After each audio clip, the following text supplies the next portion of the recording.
as you know, if you are around my channel, I like to keep some tabs on what DARPA is doing. I always think it's a good idea to see what DARPA is telling us, letting us know, because they're so nice and they have so many things going on behind the scenes that we'll never find out. But every once in a while, they like to throw us a bone and let us know what they are working on. And so I just like to keep an eye of what's going on when it comes to DARPA. And so DARPA is expanding and advancing their Biohybrid robot project. Fun times. So we got the hybridizing biology and robotics through integration for deployable systems, or hybrids. DARPA always does their names in what is that, anagram? I don't know. I don't remember what that's called, where each letter means something. I'm sure somebody in the chat knows with what's going on. But yeah, this is an interesting one. So I'm going to read through this. I know a lot of people are probably going to be confused at what I'm reading. I'll explain it, but I still think it's best to just get the source information and then I can explain it from there. Our opportunity description. So this is part of this hybrid program. Robotic platforms are deployed in various national security contexts, but many operational environments and applications remain out of reach for existing technologies. Nature provides inspiration and solutions to advance robotic technologies, but the performance of biological systems remain largely unmatched, even as robotic systems become increasingly sophisticated. Recent advancements coupled with the convergence of engineering and biology have propelled the development of biohybrid robots, which combine biological and synthetic components. Biohybrid systems could have distinct advantages over traditional synthetic robots in some operational contexts. While fully engineered abiotic systems prioritize controllability and precision for on-demand performance, biological systems inherently excel in their resiliency, sensitivity, adaptability, and efficiency. Biohybrid robots aim to combine the best features of both realms by leveraging the precise control of engineered parts while harnessing the unique innate capabilities of biological elements, successfully integrating biological components, cells, tissues, and organisms. Could extend the functionality of robotic systems. Okay, I know, a lot of words, a lot of crazy stuff going on. But ultimately, what they're saying is that there are some areas that robotics are much stronger than humans at certain aspects, but there's many elements that humans in organic tissue and ability, just there's no way that technology could ever match that. And so what they want to do is they want to advance the combination, combining robotics and human tissue and cellular abilities together.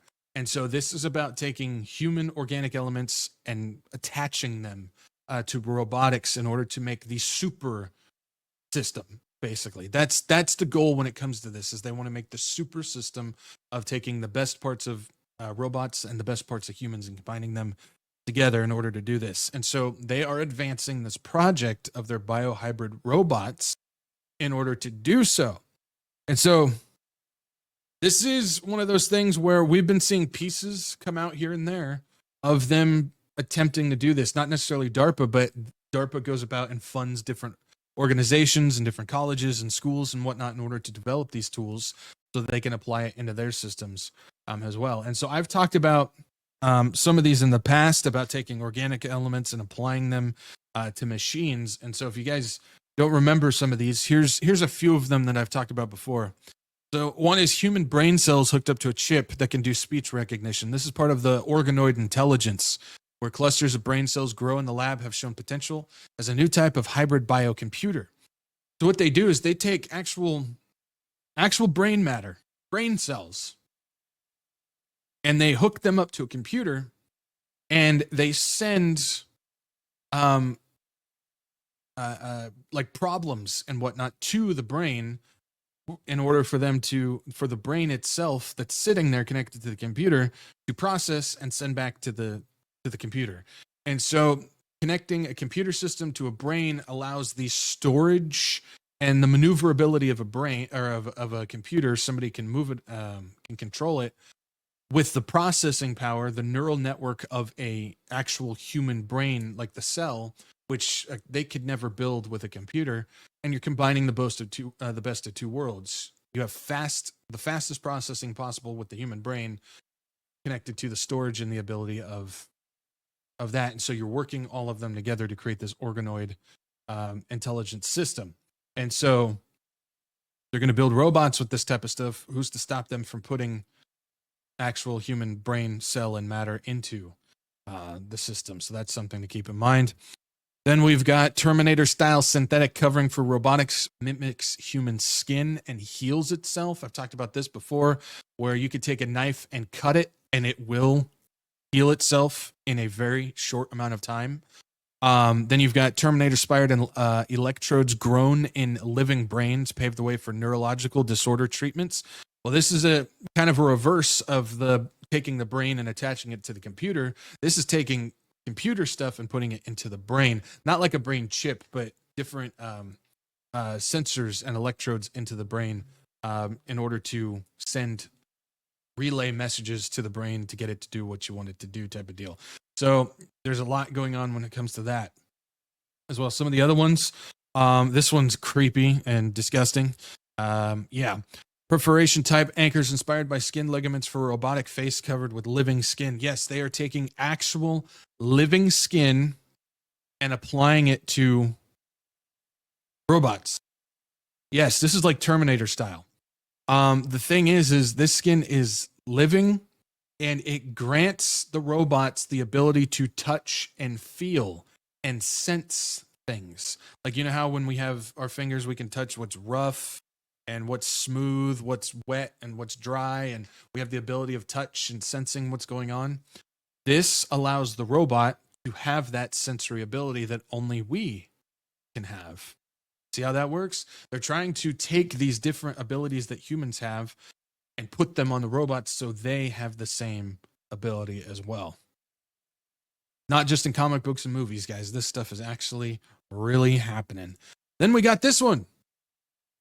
Oh, I remember I talked about this. The scientists have built an AI-powered electronic tongue. New device this new device can AI. There's a typo there. This new device can use AI to distinguish between different coffee blends or detect when food or drink may be on the verge of going bad. This allows robots to taste.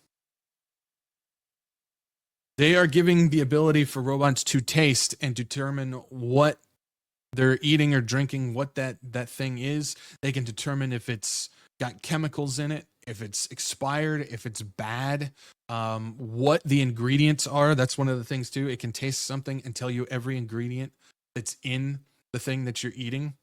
And so now they're giving the robots the ability to taste things. Again, it's about trying to take human ability and put it for the robots for this thing.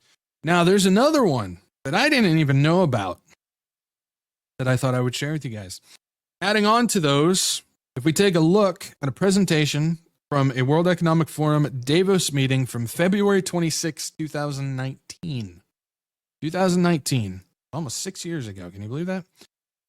We'll be able to see that they've got the ability for robots to smell and to find and identify humans. Kid you not. Take a look. So that thinking about the biohybrid devices, so we can actually categorize the device into 4 groups. That is the biohybrid sensors, reactors, actuators, and processors. For the sake of time, I just mentioned about the biohybrid sensors. As a sensors, we are now focusing on using the insect because the insect has a super sensors on its antenna. For example, bees can even detect the addictive drugs and bombs, and mosquito can detect the human beings by detecting the human sweat coming from the skin. So that we like to use such kind of sensors in the robotic systems. At the practical applications, we are now trying to make the robot to find a human being in natural disasters. Because in Japan, we often have a huge disaster like an earthquake, tsunami, and typhoon, and so on. So finding a human being in disaster as soon as possible is very important technological challenge, as you may understand. So we are now focusing using the mosquito, because a mosquito has an antenna that can detect the human being, as I mentioned. So what we did is to identify the protein exists in the antenna to find the human beings, and purify the protein and put into the small sensors. So once a human odor binds to the protein, they make electric signals. And that kind of electric signals go to the mobile robot so that the mobile robot can move. So having the ability for these robots to be able using organic material from mosquitoes will allow them to smell the sweat of humans to track them down. They will be able to find you through smelling. If when they already have it, who knows? Again, this was 5 years ago, so keep that in mind. 5-6 years ago, however you want to put it, back from 2019.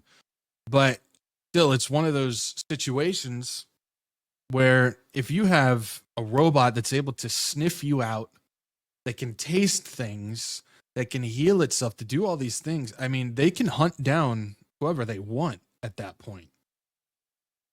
And there's no ability to really escape anything at that point. So imagine what they can do with these machines that can utilize smell, touch, taste, that can self-heal, process thoughts like a human, but with the knowledge base of 20 Einsteins.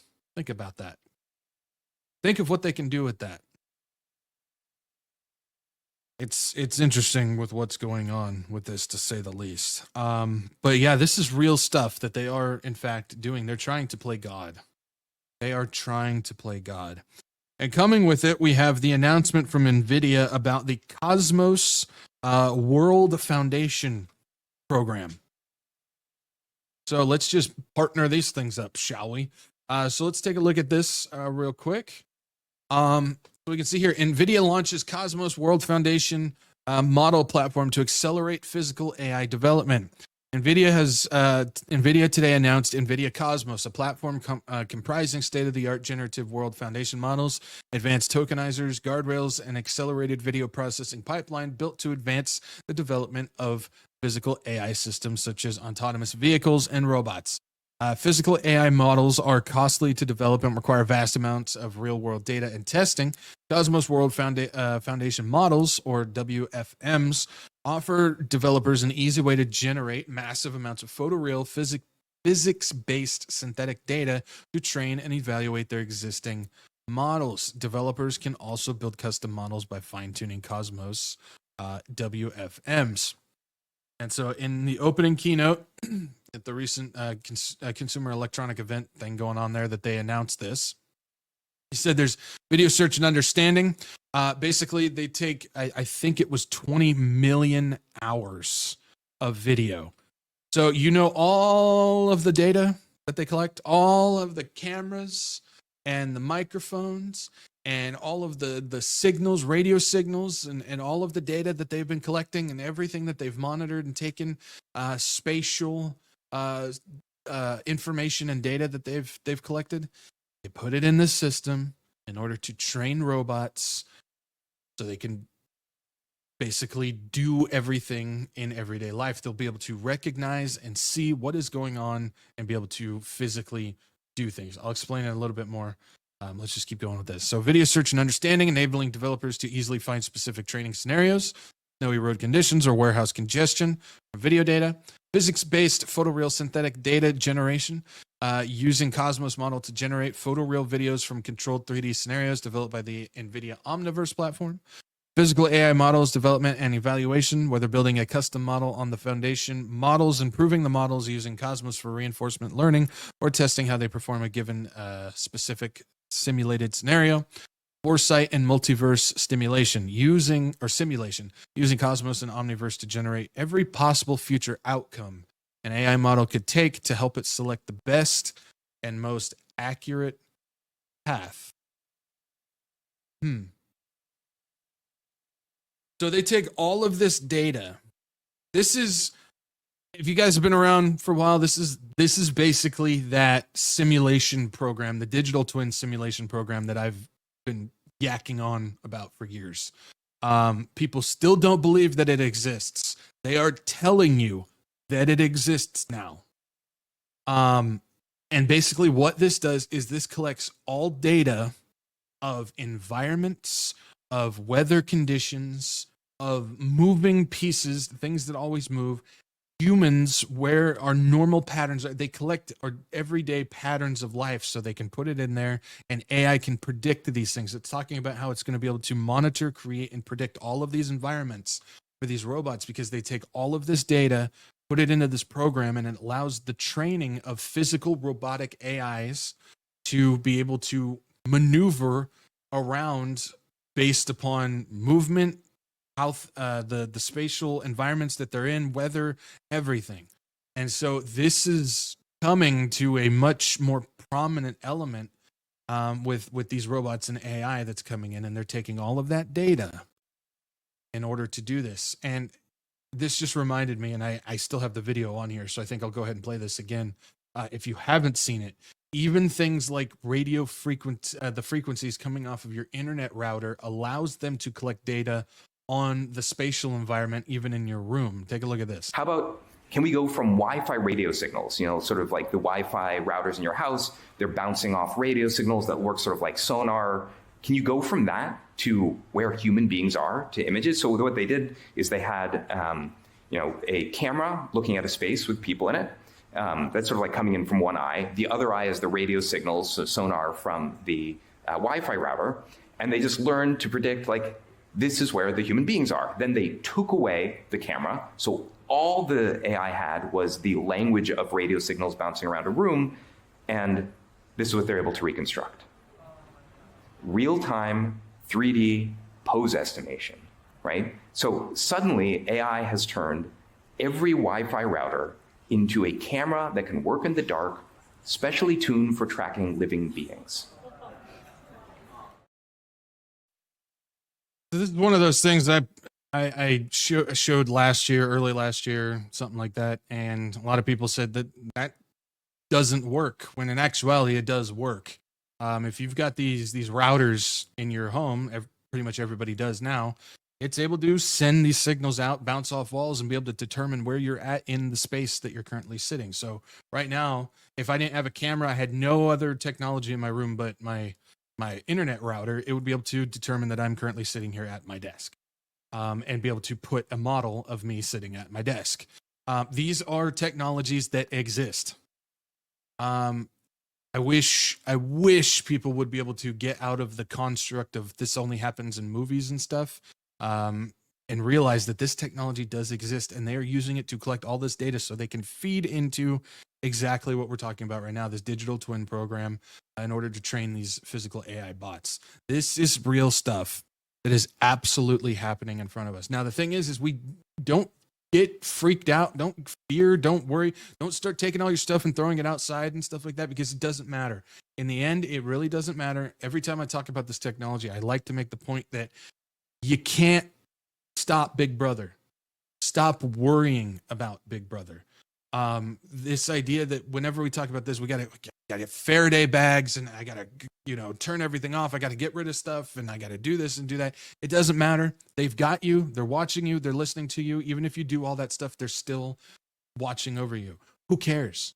At this point, it doesn't matter. You go back 10, 15 years ago. Yeah, I'm with you. It's like, okay, things aren't quite as advanced, at least on our side of things. We can fight back in some type of ways, but at this point, it doesn't matter. We shouldn't worry about it.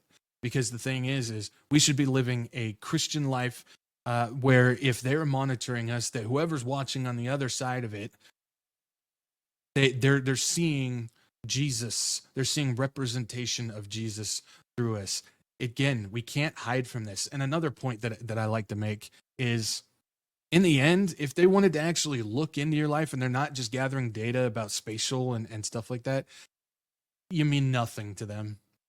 I know, to your mom and your dad and to your dog and stuff, you're the center of the world and whatnot. But to these guys, they don't give a rip about you. You're insignificant. You're nobody to them. They just want the data of what they've been collecting, and that's it. So again, it's nothing to worry about. It's nothing to fear. And I see people panic about it, and they're going to uproot and change their whole lives regarding it. In the end, it's not going to fix anything. That's the biggest thing. So I just always like to put that forward whenever I talk about this. Just don't worry about it. You can't stop Big Brother. Stop worrying about Big Brother, especially right now. We're going home soon anyways. Who cares? Who cares? Doesn't matter. Remember, they're watching us. God's watching them. I'd rather take God. Yeah. Seriously. And finishing off with this because just recently announced, and it has everything to do with all the data collection and all the robotics and stuff like that. As we know, Trump wants to make America first in AI, and he's been promoting all that. And so Trump unveils $20 billion billion $20 billion plan to build more U.S. data centers. U.S. government to partner with Emirati billionaire for new funding. DAMAC founder Hussein Shawani to invest $20 billion in U.S. data center infrastructure. Trump and Shawani have indicated that this sum could more than double. Investment will keep America on the cutting edge of technology and artificial intelligence. Again, make America first in AI, right?